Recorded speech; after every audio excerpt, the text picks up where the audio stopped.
Hey guys.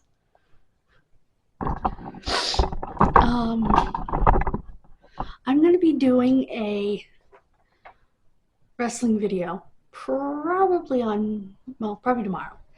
Um, as well as a kid missing video. So on this channel we'll do our unboxing, and that's about it. Um, well, we'll do a day's journal and I'll tell you about those videos. Today, I made a second order on Temu last night. That all gets paid for out of my account. That's not credit. And something I needed on Amazon, which also is not credit. Um, Not that anyone cares but me. And I have done the math, and I should be able to sail through next month, pay the light bill, and according to my letter that I get every month, I used way less energy than similar non-efficient homes. So that's pretty exciting.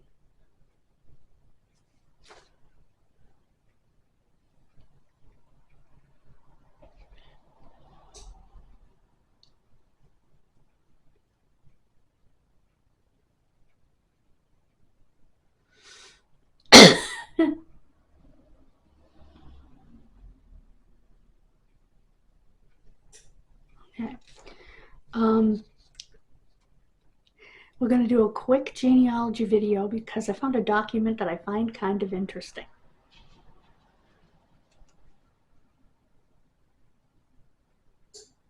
That I don't think my mother ever saw. um,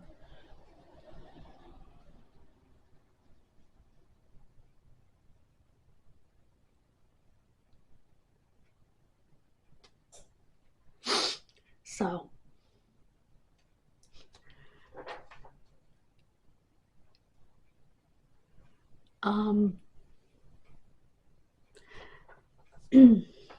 so I want to share that with you guys in a genealogy video. Like I said, I'm excited about all our unboxings coming in, and the second Temu order is I replaced my magnifying glass, which I'm going to need for Advent season. And I got an $8.08 Advent calendar, which was one that I wanted to pick up last year that I never got to. So I'm excited to get that. And by the time it gets here, it'll be mid-September and I'll be comfortable opening it with you. So, do you realize I'm in the double digits of Advent calendars in my Advent 2025 playlist to watch? I'm like, why are we doing Advent calendars in August and early September? If you want to start in late September or even October, that's fine too. And Dawn loved her birthday present. And her daughter loved it so much that she wanted one. So Dawn sent over the money, yeah, Apple Pay, and I bought it. So it's on its way. What's nice is now that I have figured out how to do it, make sure that I am the default address. I can leave her address in my Walmart. So, and I have free shipping, so that's why she asked me to do it. And because I knew right where it was. All I had to do was go in my order history, click on it, order it again.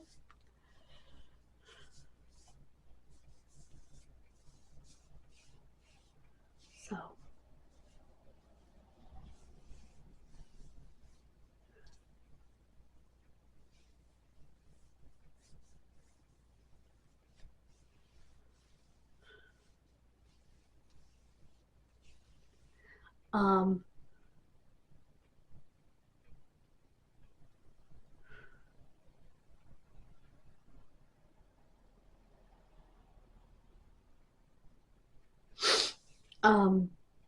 Where was I? Sorry. So yeah, we have a lot going on this month on the channel, and of course next Saturday we'll do a get ready with me to get ready to go to the opening ceremony and ribbon cutting and all that of Voices and Votes Museum on Main Street. I got to see a video of what it actually looks like, which was exciting, when it was at a school.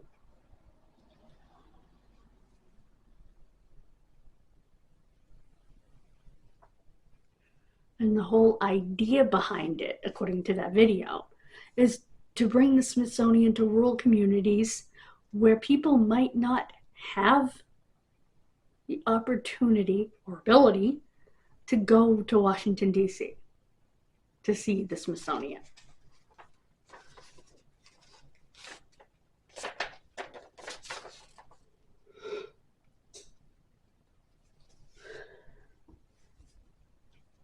Which I think is terrific. Because for the most part, in these rural communities, I mean, some of these rural communities in this area are more well off, like Sutton.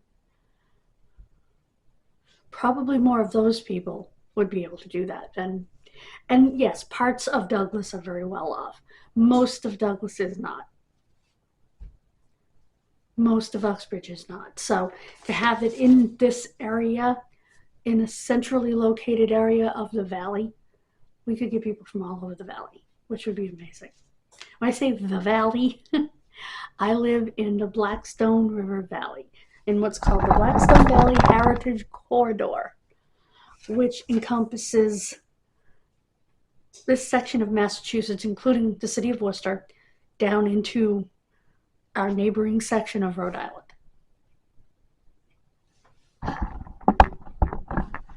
And it's all along the Blackstone River, and it has a couple of tributaries, the main of which is the Mumford River, which is the tributary that I am on that powered the mills here.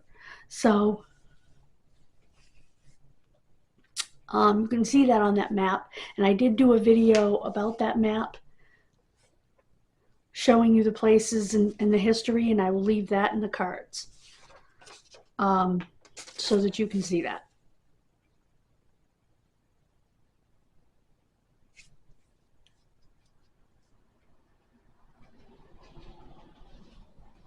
I'm hoping I can film some of it. I might be able to, I don't know.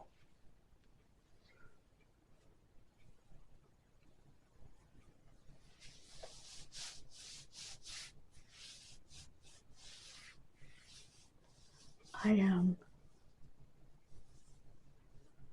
so lucky. And I know that it's something we would have done as a family, because it was free and it was educational, which was important to my parents. I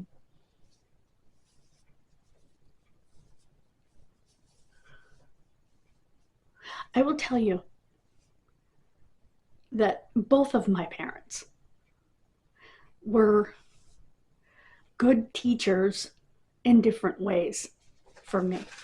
My mother was not only a moral teacher, but an incredible academic teacher. My father was a teacher by his experiences, you know, showing me, don't do what I did, you know, try to live better than I did when I started out. Closer to what I am now, you know what I mean? And he was a teacher when it came to living history. He lived a lot more history. He was a teacher when it came to, and my mother taught me that too, because she did live through the Vietnam era, but he was older. He was, as a reminder, he was 10 years older than my mother. And my father was a teacher about other kinds of history, music history, sports history,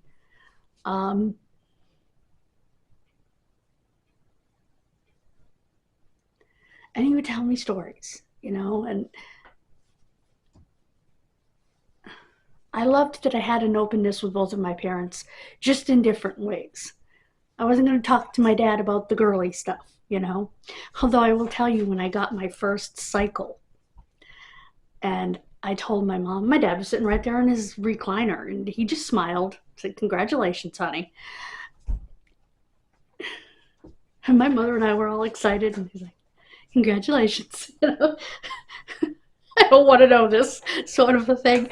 He didn't say that, but you know, hey, you got a 12-year-old girl. What do you expect? You know, but it was funny because that day we had gone to McDonald's. I was wearing shorts. It was like the beginning of September. I had just turned 12. I went in the bathroom and there was something on my underwear, and I thought maybe I farted and pooped. So I told my mother that she'd just rinse them in the sink. Honey, it happens. Don't worry about it. And as I'm rinsing them, it's turning red.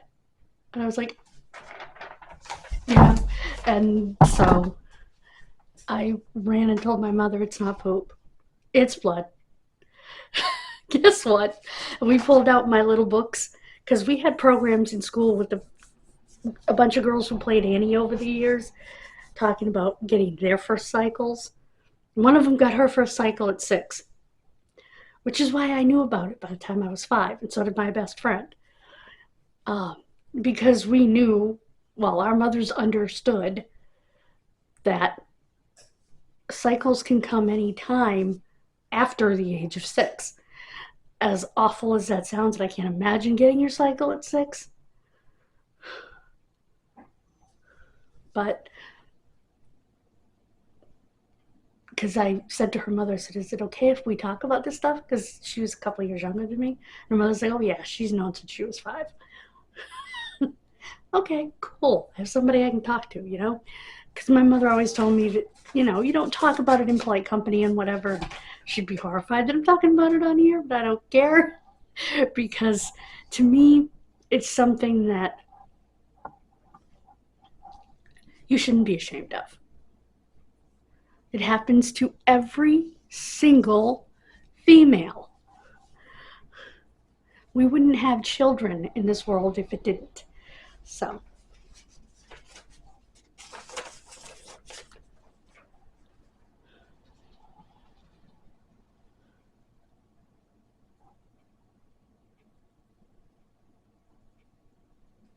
so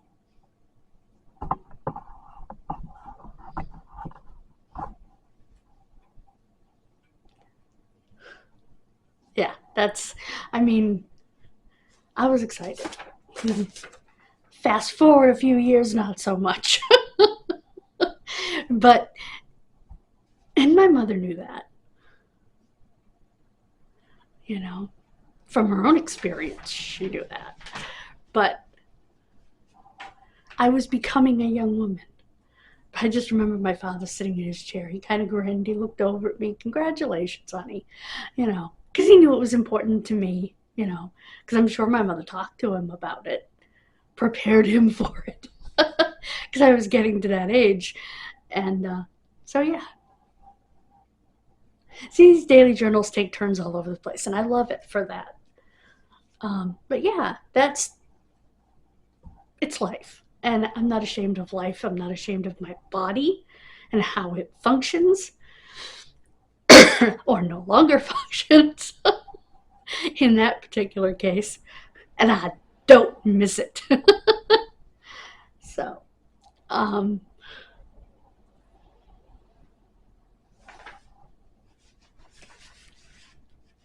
my dad didn't say a lot when I was going through the problems and, you know, having the ablation that failed and then the hysterectomy. He didn't say a lot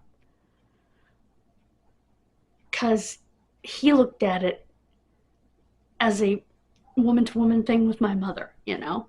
What could he say? He didn't have those parts, you know. So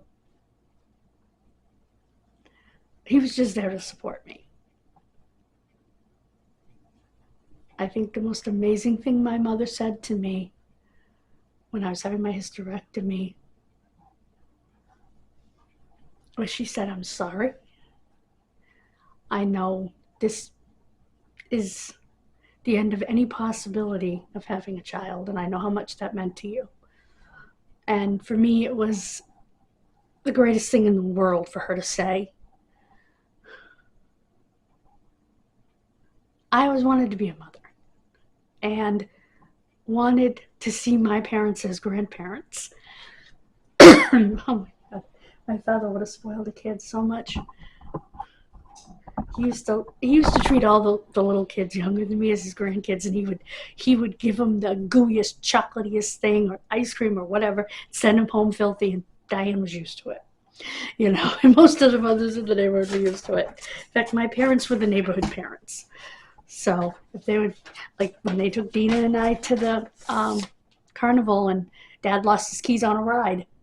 Good thing my mother carried a spare pair in her, a spare set in her purse, because he went back and he couldn't find them anywhere. And well, Mom, Dina, and I stood outside the car, and but I remember that day because I remember her asking her mom and her mom waving goodbye. you know, because everybody knew they were safe with my parents. Everybody knew their kids were safe with my parents. And my friend Chrissy was always with us, and her mother would come over sometimes, but that was the way it went. When we went to the amusement park, we would pile my cousins, my uncle, my Auntie Edie, me, all in the car. Couldn't get away with that today, but anyway. Thank you so much for joining me. God bless you. Thank you for listening to me talk, because I think it's important. I think it's important that we don't minimize women's bodies, that we don't minimize what happens to them.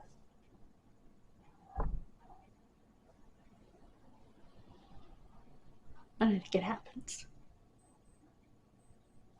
Bye, guys. God bless you. Please subscribe.